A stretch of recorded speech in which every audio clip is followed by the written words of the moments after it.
How to change your region and account server in League of Legends. That's exactly what I will show you in this video, so stay tuned.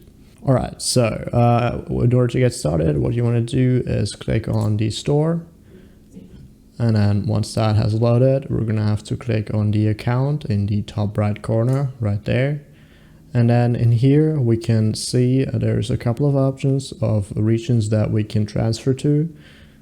And so just choose the one you want to transfer. You might want to choose one that's close to you in order to get a good ping. Alright, so I'm just going to click on EU West.